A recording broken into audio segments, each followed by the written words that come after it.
Alejandro Dolina, poeta, escritor, músico, cantor, humorista, conductor y animador argentino. Nació en Baigorrita, pero se crió en el barrio de Caseros. Fue operario de Entel, casi estudiante de Derecho. Escribió en Satiricón y en Humor. Creó la mitología del barrio de Flores con el ángel gris a la cabeza. Hace 26 años que mantiene un éxito radial que pasó por distintas emisoras y distintos nombres. Multipremiado por sus pares, algo muy difícil.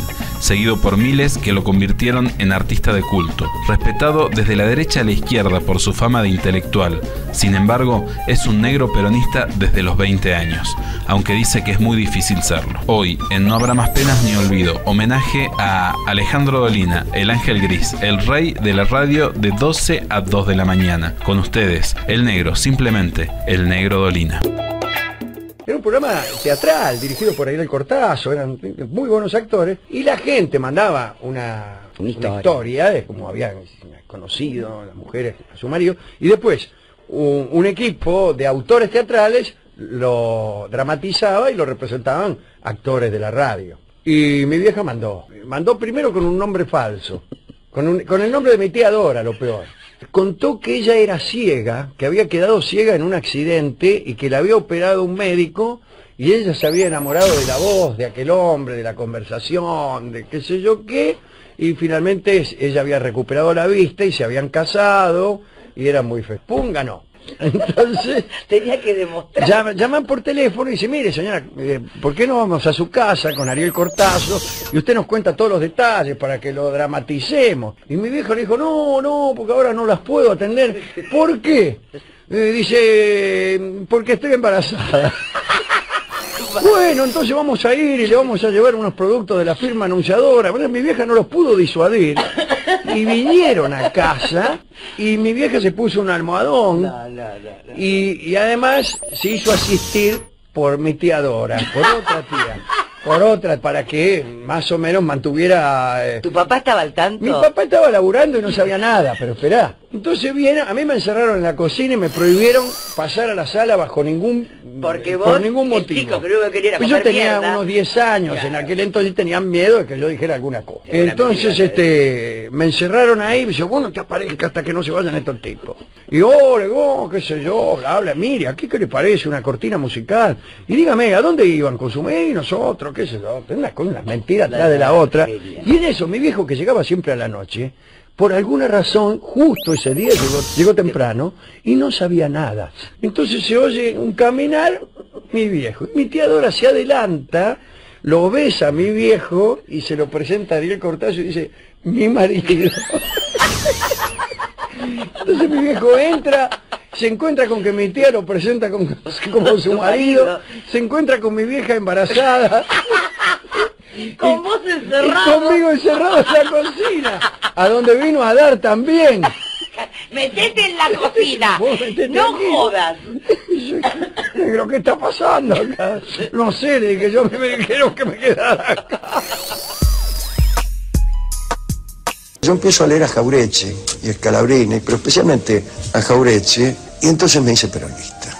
Me hice peronista también a favor de algunos amigos que por casualidad empezaron a influir en mi vida y que eran peronistas o filoperonistas. Así que yo me hice peronista ya por mis 20 o 20 y pico. Me sedujo en el peronismo la posibilidad de detenerse a pensar en cada esquina. La sensación de que esas estrellas que seguíamos eran estrellas que a veces cambiaban de rumbo. Y había una alegría en el peronismo.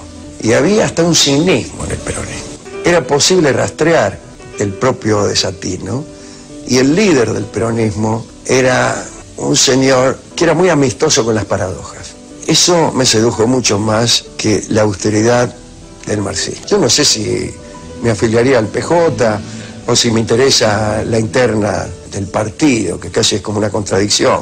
Que el peronismo sea un partido es que no sea el peronismo. Los enemigos del peronismo son los que me han hecho peronista.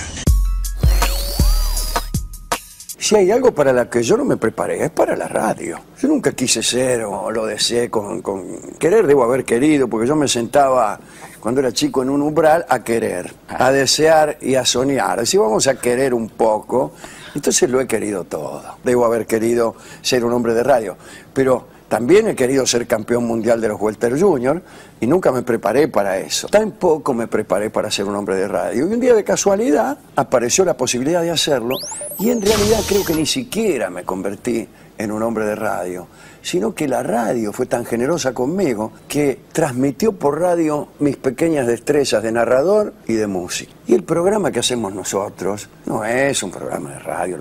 Hacemos un espacio y la radio es tan generosa como para transmitirlo, e incluso algunas personas son tan generosas como para oírlo. Pagarme por eso, lo cual ya es un milagro.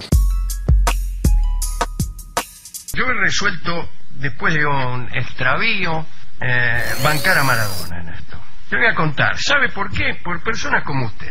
La indignación burguesa que sucedió al exabrupto de Maradona fue totalmente patética y asqueante.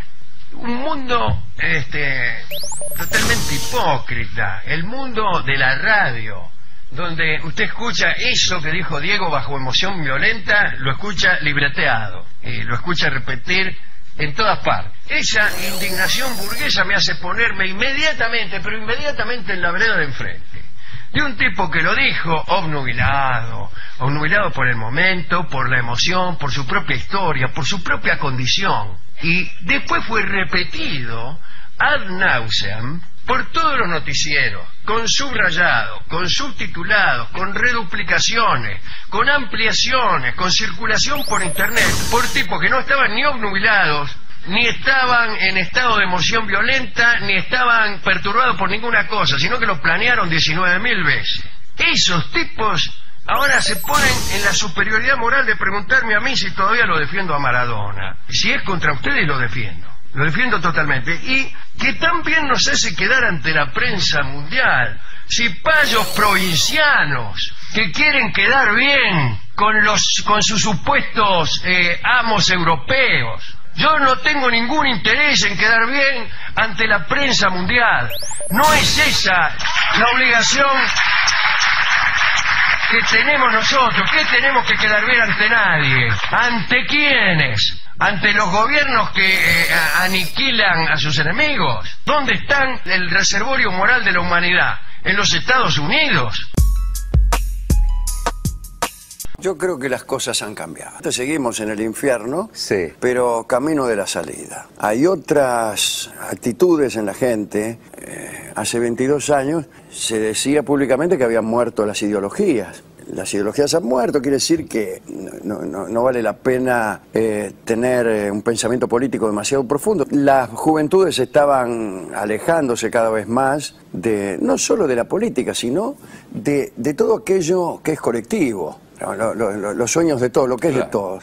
Y en aquel tiempo, mucho más que ahora, los chicos soñaban con una salvación individual, salvación que llegaba por vía de una carrera si tenía suerte, pero de una camioneta en general, o de sueños burgueses y banales. Creo que ahora estamos desandando un poco ese camino, sí, que han ocurrido algunas cosas en la vida argentina. Creo que ahora, en un sentido o en otro, estamos todos más preocupados por lo que es de todos.